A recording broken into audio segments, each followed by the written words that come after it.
Shabbat Shalom. I heard something very interesting this week about the guy who invented bottled water.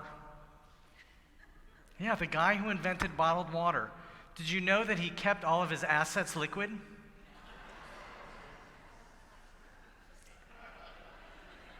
But then his riches just evaporated. This Shabbat of Parashat Chukat-Balak, I'd like to ask a few questions. For what are you thirsty? For what are others thirsty? And how might you be a well, a source of water to those who need to drink? Because what the founder of bottled water realized is that people weren't just thirsty for water. They were thirsty for convenience. And because he was able to really understand what people were actually thirsty for, he could provide it. We turn, of course, to Parashat Chukat-Balak. Our ancestors are in their 40th year of wandering through the wilderness. Aaron dies. Miriam dies. Our ancestors were struggling to make their way to the promised land, and they knew they weren't going to be able to cross over to the other side. And we can imagine all of the things that are going through their mind.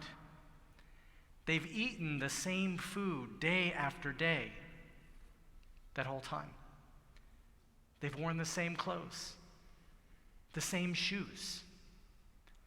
And this was a generation that grew up in slavery, who witnessed the greatest miracle ever, but who still struggled with faith and with courage and with hope.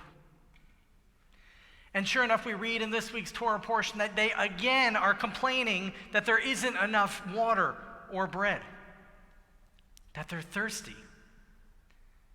God hears their plea, and God instructs Moshe Rabbeinu. God says to Moses, "Speak to the rock, and water will pour forth in order to satiate the people's thirst."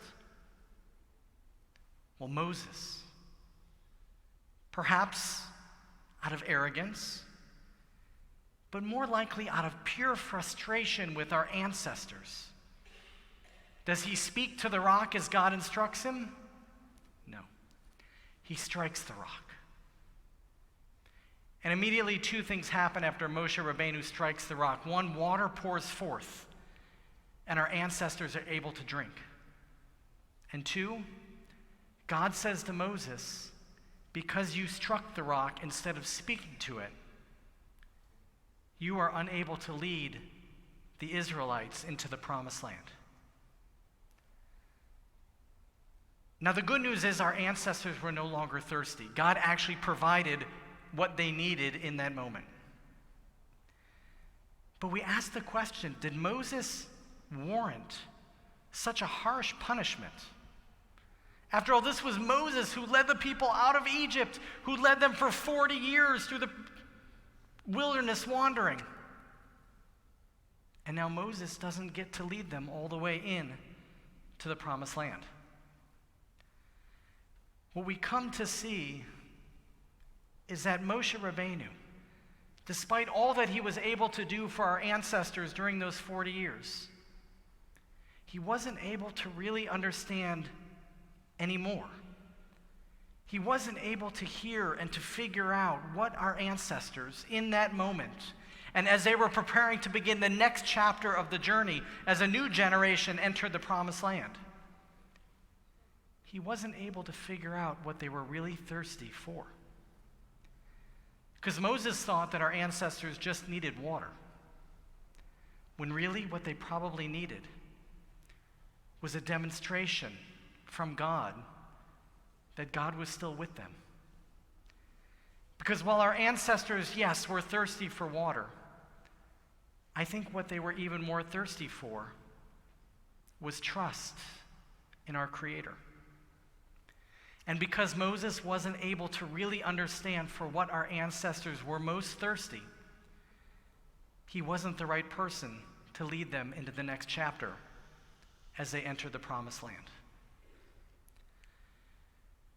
This last week, in particular with the elections in New York, and with what I'm watching here with the race in particular for Senate here in Michigan, but in all of the elections around the country,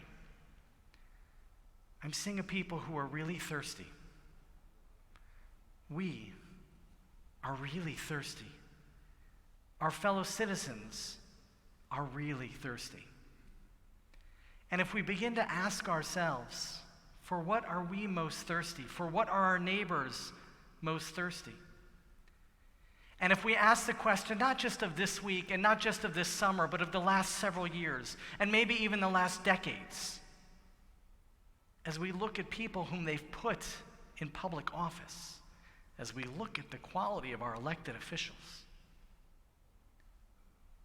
I think we need to ask the question, for real, for what are we most thirsty?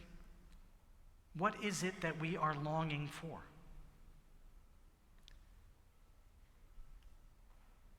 Hope, faith, trust, a future, safety, security, health, meaningful work, homes to live in, peace here and around the world, dignity. We're so thirsty. We are so thirsty that even though these people running for office are trying to serve us salt water to satiate our thirst, we keep drinking up their hatred and their cruelty, their corruption, their selfishness. And we're lapping it up because it looks like water, because it feels like water. But what happens when you drink salt water? You just become thirstier. And that's the world we're in right now. That's the world we've been in for the last many years. We and our neighbors are desperately thirsty for so much, yet we keep finding people who are trying to serve us salt water. AIPAC has become the boogeyman. Israel has become the boogeyman as these leaders try to place blame on anyone and everything, to just try to get us to feel a sense of understanding in this world, to try to satiate something. And, it works for a moment. People feel better for a moment. And then, like anyone who drinks salt water, they realize that it's not actually a cure, but a poison, just making things worse. And all of these politicians who over the last many years have just been finding groups of people upon whom to place blame, that's all they're doing, is serving us salt water. And our thirst just continues and deepens. So I think we're challenged this Shabbat to ask these three questions. For what are you most thirsty? For what are our neighbors most thirsty? And how might we be a source of fresh and clean, purified drinking water to really satiate the thirst that exists so deeply among all of us? There's a story of a particular man who had been married for 60 years, a wonderful marriage, and then his wife passed away. And he decided, not a particularly religious man, he decided to sit a 21st century Shiva. And in the 21st century, the word Shiva means one.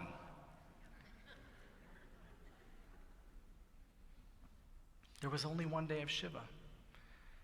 So all of his friends, all of his extended family, even his synagogue didn't know what to do for him. So what do Jews do for people when they don't know what else to do? They send food. So his house was filled with chocolates and with nuts and with 7-layer cake and with brisket and corned beef and turkey, because this is what we Jews do best. We send food. And that day of Shiva went by, and then the next day, and the next day after that. And we all know what happens when people stop sitting Shiva. The next day, it's really quiet. And the day after that, it's even quieter. And you know what? By the third day, this old man received a knock on his door. And there was one of his buddies from shul. The man opened the door, he welcomed his friend in, they hugged each other. And the friend went over to the Keurig and made the guy an instant cup of coffee. And you know what? For the mourner, who then had his friend sit with him and drink those stale cups of coffee for hours on end,